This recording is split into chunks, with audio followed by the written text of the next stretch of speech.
tengo a dónde correr en ciertos duros momentos, cuando la carne domina y roba mis pensamientos.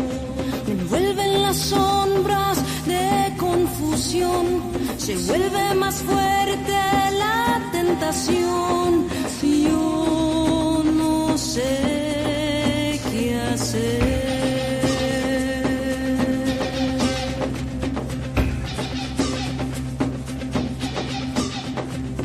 Mi debilidad aumenta cuando transcurre el tiempo, borrándose así de mi mente todo buen conocimiento.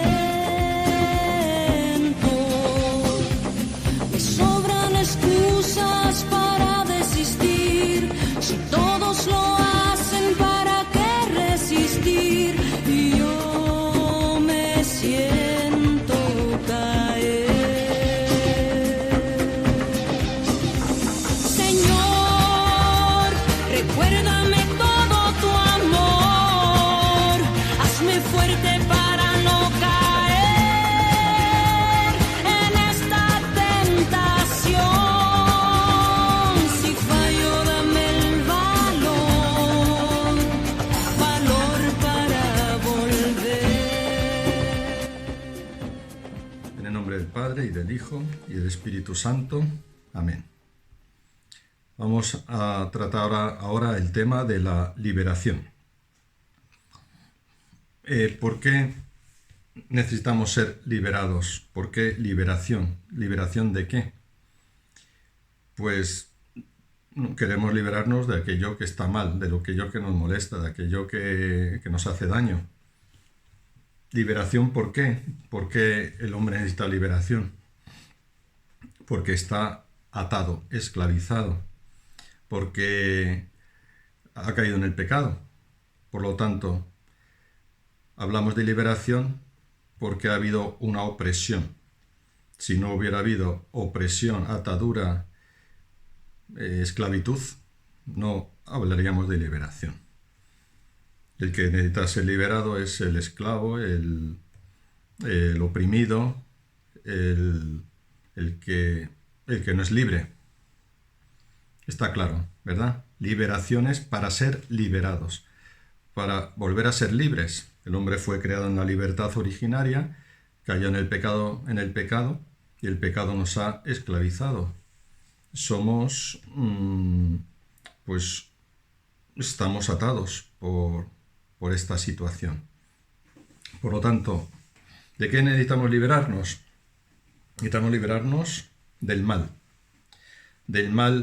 moral, que es el pecado, de los males que se derivan del pecado, es decir, liberarnos de las situaciones que nos hieren, es decir, liberarnos de los daños que el pecado ha ocasionado y que son los efectos de nuestras heridas. El pecado es la causa de la herida. Y liberarnos del mal personificado, del mal persona, que es el demonio, Satanás, que es el que quiere llevarnos al mal moral, al pecado, y es el que quiere atarnos a nuestras situaciones de daño, a los efectos que causan nuestras heridas. Las heridas están ahí, nuestras heridas, las heridas de la vida que vienen como consecuencia del pecado de otros o de nuestros propios pecados, pues heridas que son fundamentalmente heridas de desamor, de falta de amor, sea en forma de rechazo, abandono, soledad, injusticia. Todos los tipos de heridas son en el fondo pues consecuencia del estado del hombre después del pecado. Entonces, ¿liberación de qué? Primero, del pecado, del mal moral. El pecado es una respuesta libre al amor de Dios, a la voluntad de Dios, una respuesta negativa, libre, es una respuesta de oposición a Dios. El hombre pecó desde los orígenes y seguimos pecando. El mal moral. el pecado de los ángeles, que es también mal moral, es el que ha originado que dentro de los ángeles haya ángeles caídos o demonios porque se quisieron poner en el lugar de Dios. El pecado de los ángeles es principalmente, decimos soberbia, pero más en profundidad, sería el que se pone en lugar de Dios. Ese es el pecado de los demonios. Dicen, soy Dios. Así salen muchos exorcismos donde el demonio se atribuye la divinidad. Por lo tanto, el pecado de los ángeles es ponerse en el lugar de Dios, quitando a Dios. El pecado humano, el pecado original, es lo mismo. La tentación fue seréis como dioses y el pecado original fue desobedecer el mandato divino para ponerse en lugar de Dios, ponerse por encima de Dios. La diferencia entre el pecado angélico y el humano es que el angélico es por maldad, por envidia, y por soberbia pura, y el pecado humano es por debilidad, aunque conlleva esa soberbia, pero con la capacidad de poder ser transformado y redimido mientras dure la vida terrena. Para eso ha venido Jesús. Jesús ha venido para redimirnos del pecado. Si no hubiera habido pecado, también Jesús hubiera encarnado, porque el efecto de la encarnación es la divinización. Dios se hace hombre para que el hombre se divinice, pero como el hombre había pecado, pues además de encarnarse, tuvo que redimirnos en la cruz. La pasión y la cruz no se hubieran dado si el hombre no hubiera pecado, porque esos fueron hechos para que en la cruz fueran clavados nuestros pecados. En la cruz Jesús venció el mal moral, el pecado, y venció el mal de la persona del diablo, venció al maligno. Jesús en la cruz nos ha conseguido la victoria frente al pecado y frente a Satanás. Entonces, ¿de qué necesitamos liberarnos? Del pecado, de Satanás y de los efectos del pecado, que son los que nos han generado nuestras heridas. Bien, entonces tenemos como 3 dimensiones. Primera, la liberación del pecado. Segunda, la liberación del daño que nos producen las heridas. Entonces necesitamos una liberación que podríamos llamar liberación emocional o liberación del daño de las heridas, ¿no? Yo, por simplificar, hablaría de liberación emocional. Y tercero, liberación de Satanás, liberación del maligno. Liberación del pecado, pues tenemos fundamentalmente la contrición perfecta, que es el dolor que nos produce haber pecado por haber ofendido al amor que es Dios. Esa es la contrición perfecta. También hay dolor de atrición, que es el dolor por el miedo al castigo, a las consecuencias del pecado, miedo al infierno. En cualquier caso, el dolor de los pecados, especialmente la contrición, y la contrición perfecta es la que perdona los pecados, y ese perdón se realiza en el sacramento de la confesión. Por lo tanto, tenemos un sacramento, el sacramento de la confesión, para que cuando uno pide perdón, arrepentido de sus pecados, con propósito de enmienda, pues recibe el perdón de Dios y es liberado del pecado. Como el pecado pues deja sus consecuencias, no es igual haber pecado que no haber pecado, aunque con la confesión se perdona la culpa del pecado, queda la pena temporal que va asociada al pecado, y esa se purifica en esta vida a través de la penitencia, de la mortificación, de obras de misericordia, de la caridad, y después de morir se purifica en el purgatorio, esas penas temporales que son efecto del pecado. Pecar no es algo baladí, ¿no? Dios nos perdona completamente la culpa, pero quedan como unas secuelas, ¿no? Bueno, pues entonces también las indulgencias, pues una gracia extraordinaria para eliminar esas penas temporales que deja el pecado. Entonces necesitamos liberarnos del pecado y tenemos estos medios, que es el sacramento de la reconciliación después del bautismo. Para el que no está bautizado, el bautismo perdona todos los pecados, tanto el original como los personales cometidos hasta el momento del bautizo.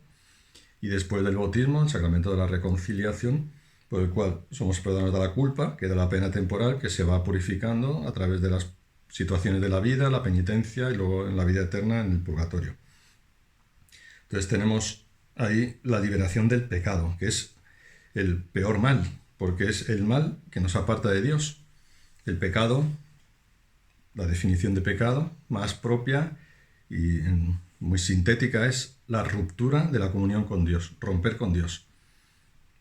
El pecado más grave es el de ponerme en el lugar de Dios, ¿no? Quitar a Dios de mi vida, pero de una manera consciente y radical. Para que haya pecado tiene que haber pleno consentimiento, es decir, de la voluntad, y plena advertencia o conocimiento de la mente. Tengo que, con mi entendimiento, reconocer que eso está mal y con la voluntad, pues, saber y decidir y querer hacer eso malo, ¿no? Para que sea pecado, pues, mortal, ¿no? O con materia grave también. Para un pecado venial, pues, puede no haber alguna de estas características. Puede ser una materia leve, puede no haber un pleno consentimiento ni una plena advertencia o conocimiento del pecado. Entonces, primero tenemos Jesús ha venido a liberarnos del pecado. Ese es el propósito principal.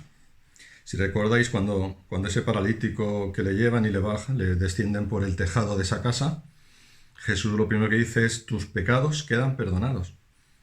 Y luego, como dicen, ¿quién es este para perdonar pecados? Pues para que sepáis que el Hijo del Hombre tiene poder para perdonar los pecados, yo te digo, levántate y anda, levántate de tu camilla. Te sano físicamente para que veas que tengo poder para perdonar pecados. Pero mi propósito principal no es sanarte físicamente, sino perdonarte. Bueno, entonces el perdón es la gracia mayor que nos ha traído Cristo, redimiéndonos con su pasión y su cruz. Él tiene el poder de Dios de perdonar los pecados, de liberarnos de la atadura del pecado, que es realmente la mayor esclavitud. Bien, segundo, liberación emocional de nuestras heridas, de las situaciones de heridas que hemos pasado. Pues esto corresponde al tema de la sanación interior.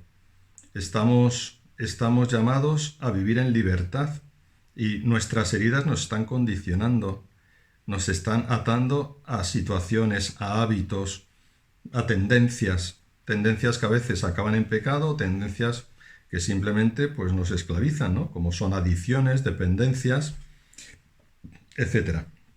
Entonces, todo esto, el Señor quiere liberarnos de nuestras dependencias, de nuestras adicciones, de todo aquello que nos está atando, de los desórdenes de la vida.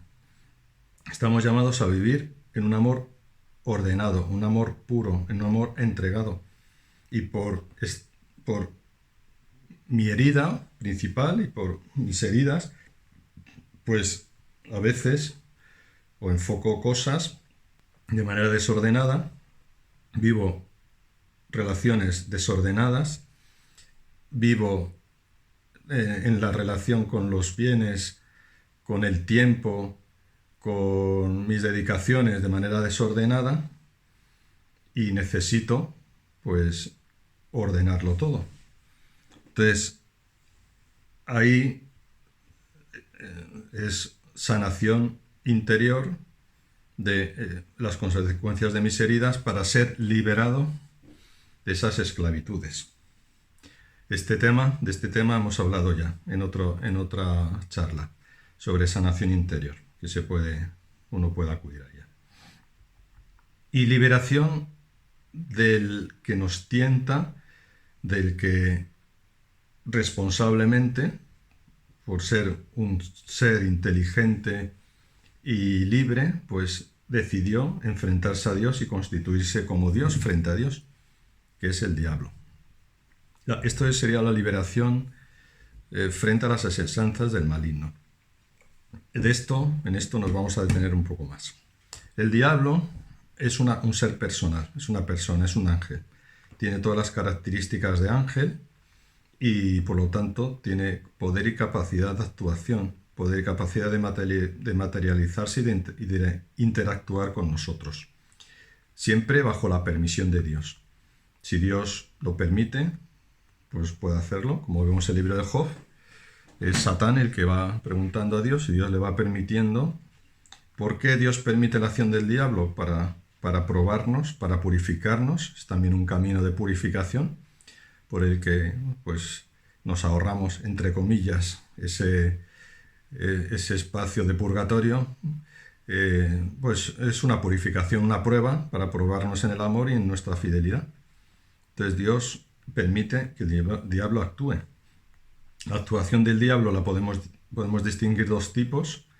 Actuación ordinaria, que es la tentación a la que todos estamos sometidos, y la actuación extraordinaria, en la que concurren elementos ya que no son pues, cotidianos ni le sucede a todo el mundo. Todos somos tentados, pero no todos recibimos pues, acciones del diablo especiales, extraordinarias. Dentro de las acciones extraordinarias de Satanás podemos distinguir 4, siguiendo un lenguaje común establecido por la Asociación Internacional de Exorcistas y acogido por la Conferencia Episcopal Italiana, y que serían las siguientes: posesión, obsesión, vejación, infestación. La posesión diabólica es cuando el diablo actúa en el cuerpo de la persona sin la voluntad de la misma, ¿no? Sin la autorización ni la capacidad de la persona en ese momento de poder contrarrestar esta actuación. Entonces, la posesión, el diablo no puede poseer el alma, sino posee el cuerpo. Uno puede vender su alma al diablo, puede rendir su alma, pero lo que hablamos de cuando una persona pues busca liberarse del diablo y tiene posesión, la posesión no hace referencia al alma, sino que posee el cuerpo, aunque interfiere en sus facultades, las facultades del alma. Interfiere en su memoria, en su entendimiento, en su voluntad, pero no posee la memoria, ni posee la voluntad, ni posee el entendimiento, pero sí puede poseer el cuerpo. La posesión es la posesión del cuerpo. Segundo, obsesión diabólica. La obsesión es la afectación de la acción del diablo extraordinaria al entendimiento y a otras facultades ligadas a la inteligencia, como son la imaginación y la memoria. Entonces, la obsesión es la acción del diablo por la cual atormenta al hombre en lo psíquico, en la mente. Para discernir si una persona tiene obsesión diabólica, claro, hay que ver si su afección mental es espiritual, solo espiritual, o es solo mental, es decir, que se debería tratar psiquiátricamente a través de un tratamiento con un psiquiatra, o, como suele ser lo más habitual, pues hay de las dos cosas, ¿no? Que hay una parte más espiritual y otra parte también humana, psíquica. Entonces, bueno, pues el demonio puede actuar en la mente en distintos momentos a través de pensamientos, como pensamientos obsesivos, pensamientos negativos. Sobre todo lo que quiere Satanás es la destrucción del hombre, por lo tanto los pensamientos van dirigidos a la autodestrucción, la autolesión, la muerte, pensamientos suicidas, etc. También puede aparecer la acción del demonio a través de imágenes, imaginaciones perturbadoras, violentas, de contenido sexual, obscenas, con blasfemias, con figuras extrañas. Todo eso que puede aparecer también en sueños, cuando son sueños repetitivos, que producen miedo, ¿no? El demonio, una de las tácticas del demonio, como dice San Ignacio en los libros de los ejercicios espirituales, es meter miedo. Entonces, pues todo eso que el demonio hace metiendo pensamientos, claro, hay que distinguir que pues por nuestras heridas o por situaciones que hemos vivido, pues todos tenemos miedo. También Jesús tuvo miedo, ¿no? En Getsemaní, sudó sangre por miedo a lo que le venía encima. Es decir, que el miedo forma parte de nuestra condición humana herida, pero a veces el demonio actúa, o sea, es como una sobreactuación. Lo que hace el demonio es usar lo que ya hay. Entonces, entra por nuestra parte débil, utiliza pues lo más débil nuestro, la parte más herida de nuestra condición, y entonces pues por ahí entra y acrecienta, y en el caso de la obsesión puede llevar pues eso a grandes tormentos mentales, ¿no? Donde la persona pues casi no puede vivir, de estar constantemente invadida, como si fuera pues eso, como si fuera asateada, o sea, como lanzada como flechas, ¿no? Constantemente, pum, pum, pum, pum, pum, pum, pum, pum, un machaque permanente a los pensamientos. Cuando eso es exagerado, desproporcionado, muy fuerte, eso sería obsesión diabólica, ¿no? Cuando siempre hay que hacer un discernimiento para distinguir si es una cuestión mental, meramente mental, pero bueno, también el demonio actúa en todos, nos tienta también en el pensamiento, en su acción ordinaria, y en su acción extraordinaria, cuando ya es desproporcionado, brutal, cuando ya uno no puede hacer una vida normal, pues ahí hemos de pensar en una acción extraordinaria de obsesión diabólica. La vejación se refiere al cuerpo. Entonces, el ataque es en el cuerpo. Entonces, hay personas que experimentan pues dolores, pues situaciones como de enfermedad, pero que después de hacerse pruebas médicas, pues no se ve nada. El ámbito de actuación aquí es el físico. Lo que quiere hacer el demonio es, pues busca que la persona acabe en la desesperación, desgastarle. También a veces aparece la vejación bajo otras formas, como cortes, mordeduras, cardenales, moratones, llagas. También a veces olores nauseabundos, ¿no? A veces donde pues, una persona huele a azufre, huele a podrido. O sea, todo lo que es un malestar físico o un dolor físico. También puede darse la vejación a través de íncubos y súcubos, es decir, son agresiones sexuales, tanto masculinas como femeninas, donde pues puede haber una experiencia de tocamiento, incluso de penetración o en el ámbito sexual. También hay vejación en presencias, con figuras. Todo esto es posible, se da, y es una actuación extraordinaria del diablo que quiere pues amedrentar a la persona, machacarla, ¿no? en lo físico. Estas actuaciones del mal espíritu no tienen que ver con una vida de pecado, no tienen por qué, o sea, no tienen por qué ver con una situación de pecado. Es decir, pues el Padre Pío, conocemos, el cura de Ars, Santo Cura de Ars, tenían vejaciones, ¿no? Ataques, golpes,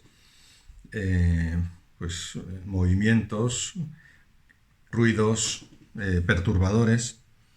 Entonces la vejación y la obsesión no son consecuencia propiamente del pecado, tampoco la posesión tiene por qué serlo, aunque habitualmente proceden pues de haber tenido algo de trato con el ocultismo, de haber recibido algún tipo de maldición, maleficio, brujería, hechicería.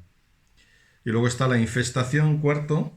Hemos dicho posesión, obsesión, vejación, infestación. Se refiere a cosas y lugares afectados por la influencia diabólica, ¿no? Como el mal que está impregnado en la materia, y entonces pues aparecen pues ruidos, vestidos que se rompen, golpes, pues hay mucho tipo de manifestaciones de este tipo que son posibles, que aparecen en las casas, a lo mejor donde ha habido un cementerio, un lugar de muerte, ¿no? Entonces, por eso es muy importante bendecir casas, objetos, lugares. También se dan animales, por eso es bueno bendecir también a los animales. Entonces, tenemos estos 4 tipos de acción extraordinaria de Satanás.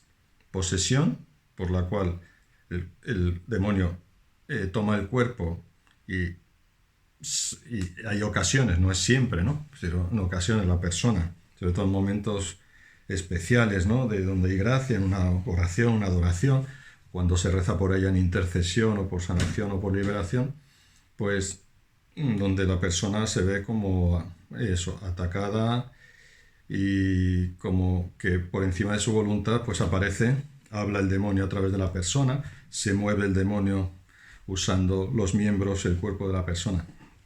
Los otros tipos de acción extraordinaria de Satanás, pues la persona no pierde su voluntad ni el control, pero pues sufre el tormento, ¿no? En la mente, que es la obsesión, en el cuerpo, la vejación, o en las cosas externas, la infestación.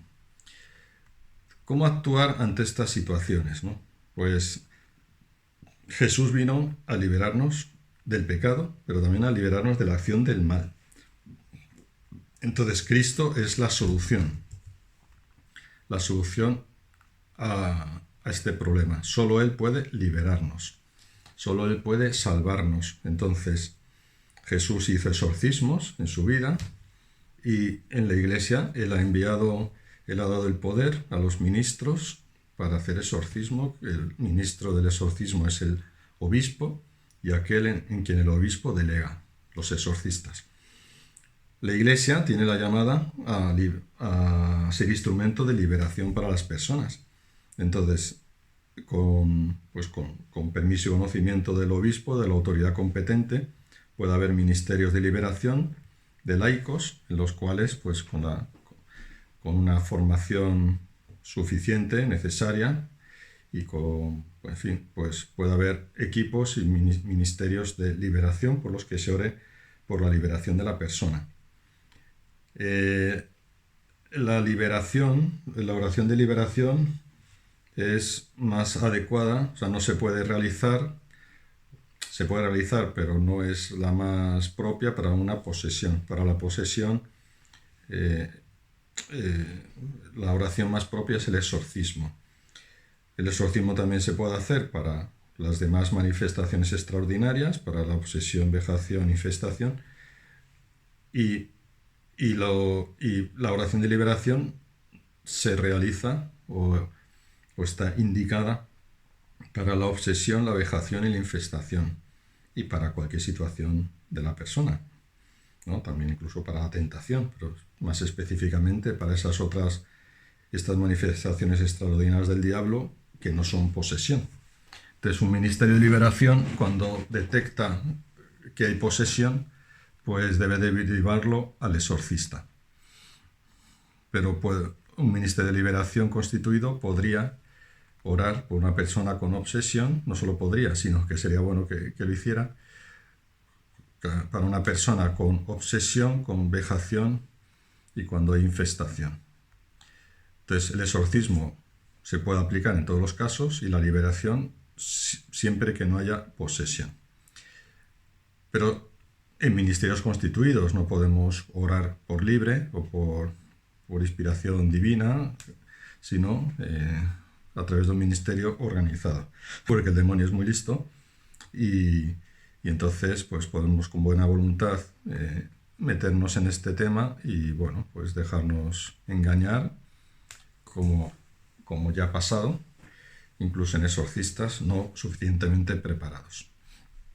Por lo tanto, necesitamos un discernimiento muy claro para reconocer cuando la perturbación que tiene una persona, qué es lo que necesita, porque no siempre lo que aparece o lo que parece que es lo que es. Entonces, ¿cómo distinguir, cómo reconocer la acción del maligno de lo que no lo es? Hemos hablado de que necesitamos liberación del pecado, liberación emocional y liberación del demonio. La liberación del pecado es más objetiva, pecados, sacramento del perdón, condiciones del sacramento ya dichas. La liberación emocional y la liberación del pecado a veces presentan unos signos equívocos que conviene conocer y distinguir. ¿Cómo discernir, cómo distinguir las manifestaciones que pueden aparecer en personas y que hemos de dar una respuesta. Hay veces que una persona tiene una reacción que empieza a moverse, como a temblar o a gritar. Estas manifestaciones no son unívocas, no tienen un único sentido, pueden tener distinto origen. Un grito puede ser una expresión de una liberación del miedo, de una tensión, entonces una liberación emocional. Correspondería al segundo caso de la charla, la liberación de los efectos de nuestras heridas, liberación emocional. En una oración a veces el espíritu actúa liberando tensiones, miedos, emociones reprimidas que salen, entonces porque el Señor quiere sanarnos interiormente. Como ya hemos dicho otras veces, la sanación física siempre está condicionada a la salvación, y Dios no puede sanar el cuerpo y lo sana para un mayor bien, pero espiritual, pero la sanación interior Dios siempre la quiere porque va unida a lo espiritual. La sanación interior, el que no está sanado interiormente está esclavizado y por lo tanto necesitamos todos esa sanación. O sea, Dios quiere sanar el corazón. Y a veces en encuentros, en asambleas, en el grupo, hay momentos en que una persona pues, puede tener una reacción llamativa de liberación emocional, ¿no? Un llanto fuerte, unos gritos, un temblor en el cuerpo, donde ese temblor es signo de liberación del miedo, liberación de la tensión, es una expresión emocional. Siempre hay que empezar pensando en esto, ¿no? También hay incluso veces que los temblores o los movimientos del cuerpo pueden ser una manifestación sensible de la presencia del espíritu. En este caso, se sabe si es del espíritu, si la persona puede dominarlos. Si una persona puede controlarlo, no es del mal espíritu. Lo del mal espíritu es incontrolable. O cuando hay una descarga emocional muy fuerte, a veces no se puede controlar, ¿no? Cuando toca mucho la herida y ya está uno, pues como un momento así fuerte. Por lo tanto, hay manifestaciones equívocas o que pueden corresponder a distintas razones, como son estas: gritos, temblores, llanto fuerte, sollozo. Hay algunas manifestaciones que sí son propias ya de la acción extraordinaria del maligno, ¿no? De vejación o de obsesión, incluso de posesión, como pueden ser bostezos extraños, eructos, salivación densa, vómitos, y más cuando se vomita algún objeto, alguna cosa material o alguna sustancia como corpórea, tipo como un trozo de carne, un trozo de sustancia, ¿no? O algo así, ¿no? Entonces,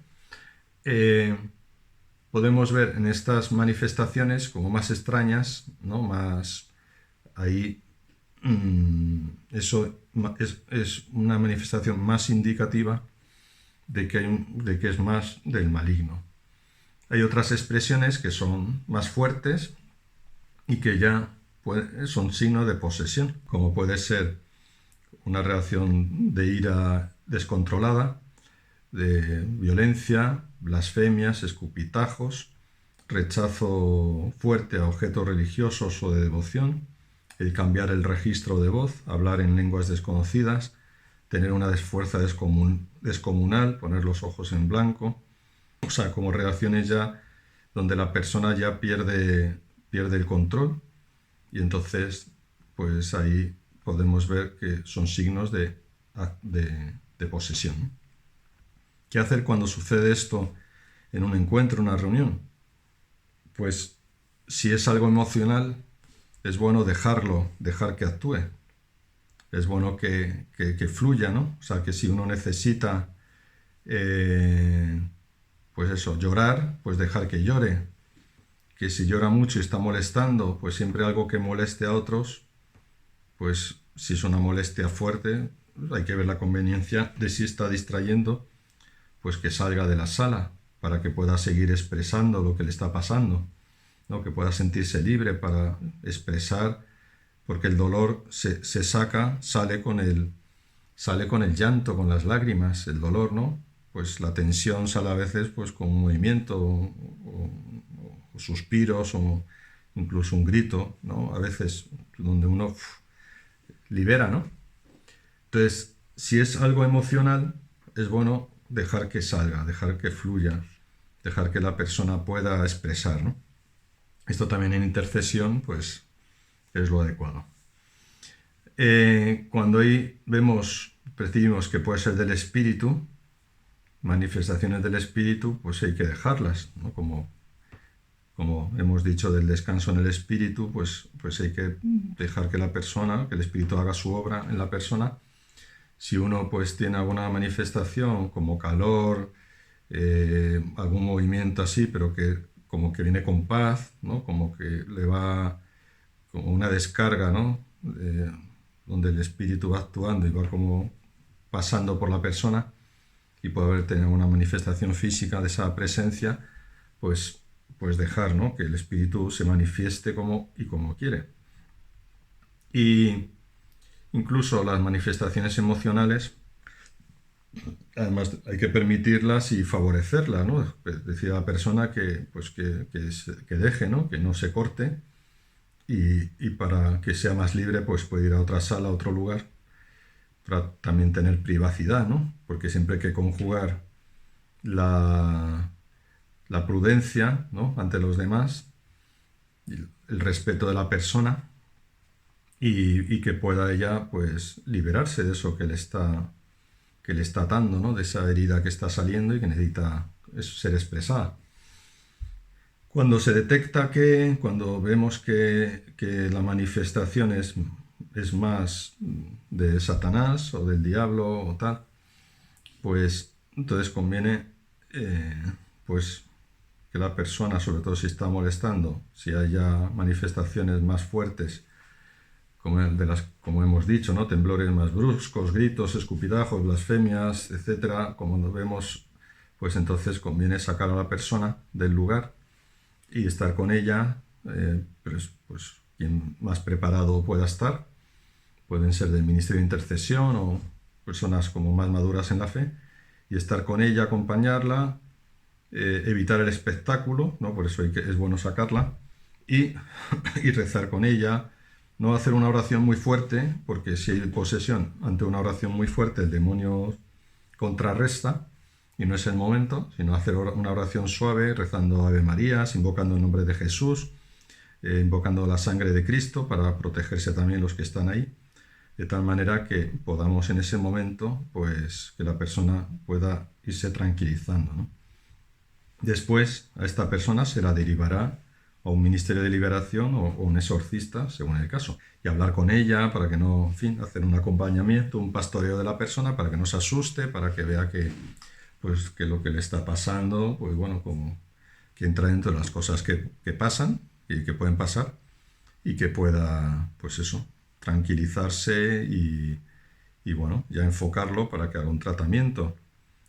La oración en una asamblea, o sea, en una congregación, ya sea en una Eucaristía, una adoración, una asamblea de oración, en un grupo, no es el lugar para tratar a una persona en la que tiene manifestaciones extraordinarias. Ha habido por ahí algún sacerdote, en algunos lugares donde se han hecho misas buscando pues que fueran personas afectadas por Satanás y donde ha habido muchas manifestaciones. Y eso no es el lugar, porque esas personas no se liberan ahí. El lugar adecuado es la oración privada con el ministerio adecuado. Es decir, con el exorcista o un ministerio de liberación nombrado y enviado. Por tanto, hay que evitar que el demonio haga sus espectáculos y llevarlo tanto por prudencia como por respeto a la persona afectada, porque aquí hay que guardar la intimidad, ¿no? Ya tiene bastante con lo que sufre como para que se vea expuesta en público, pues hay que guardar mucho todo esto, ¿no? Entonces, Jesús ha venido a liberarnos. Jesús ha fundado la Iglesia como instrumento de salvación. La Iglesia es el cauce a través del cual nos salvamos y nos liberamos del pecado y de las consecuencias del pecado y del mal espiritual del demonio. Y la Iglesia, pues, tiene constituidas pues esa estructura que, gracias a Dios, pues ya está prácticamente en casi todas las diócesis ya hay exorcistas, y nosotros como servidores hemos de conocer, detectar para saber derivar. Puede surgir, en algún lugar ya lo hay, algún ministerio de liberación constituido con la aprobación del obispo, de la autoridad competente, que están funcionando, que pueden funcionar. Nuestra tarea como servidores es el discernimiento, el ayudar a las personas, el tranquilizarlas, el encauzarlas, el derivarlas para que puedan recibir el tratamiento adecuado, y también saber manejar en un grupo de oración cómo conducirlo cuando suceden estas situaciones, que no son frecuentes, pero suceden o pueden suceder. Entonces, pues, con la conciencia clara de que Jesús ha venido a salvarnos, a liberarnos, que Él quiere que nos liberemos del pecado, que nos liberemos de lo emocional que ha quedado ahí enquistado y que seamos libres del poder de Satanás, pues tenemos pues estos criterios de discernimiento. Esta parte está más desarrollada en el libro Orad en el Espíritu, que escribí, que es sobre intercesión, ¿no? Cómo orar. Entonces, está escrito para intercesores, pero bueno, puede ser consultado por todos, también, sobre todo pues los que tienen algún tipo de servicio. Y pues pidamos al Señor que nos ayude a liberarnos de todo lo que nos ata. Ahí pues nosotros pues podemos hacer oraciones sencillas, ¿no?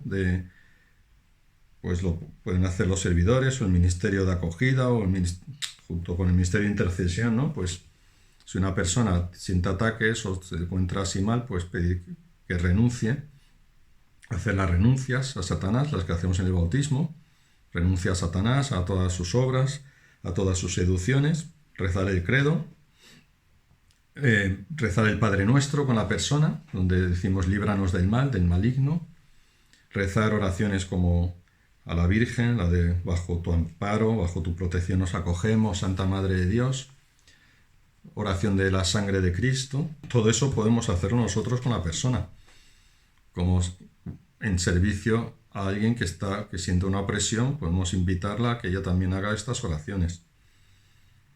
En el ritual de exorcismos, en el apéndice, hay oraciones que una persona puede realizar por sí misma. Entonces también se le puede indicar.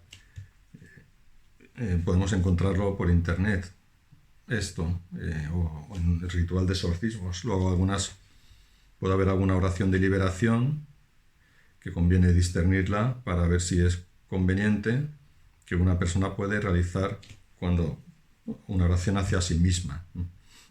Entonces tenemos unos instrumentos, la Iglesia nos ofrece unos instrumentos, unas posibilidades, y también pues somos conscientes de la necesidad de acompañar a las personas en el sufrimiento, tanto acompañarlas para que puedan llegar a una conversión que termine en una buena confesión, como acompañarlas para que puedan sanar sus heridas y acompañarlas para que puedan protegerse y defenderse de las acciones del maligno, y cuando están afectadas de una acción extraordinaria porque han estado en algo del ocultismo, de la nueva era, pues que han recibido algún maleficio, maldición o tal, pues que puedan ser acompañadas en esas situaciones que son de sufrimiento. La Iglesia es instrumento de salvación y de liberación, y la Iglesia acompaña, y es la tarea acompañar, y es nuestra tarea en nuestro servicio acompañar a los que sufren. Te pedimos, Señor, que nos liberes del pecado, del mal, del maligno, de las consecuencias del pecado, para que podamos vivir libres en ti, y siendo libres poder servir a nuestros hermanos. A ti la gloria por los siglos de los siglos. Amén. Jesús, yo te amo y no tengo dudas de este sentimiento apasionado que hay en mí por ti. Jesús, yo te adoro aunque sigue siendo un gran misterio para mí. Mis faltas y mi infidelidad. Solo quiero corresponder a la locura de tu amor, con mi vida, con todo lo que soy. Jesús, yo solo ansío aprender a morir a todo aquello que me impida llegar y abrazarme a ti. Solo confío en tu misericordia. Solo confío en tu gran bondad. Solo confío en tu ternura. Solo confío en la locura de tu cruz, que me abrazan, me perdona y me devuelve la vida. Tu amor me quema, me seduce y hasta el alma me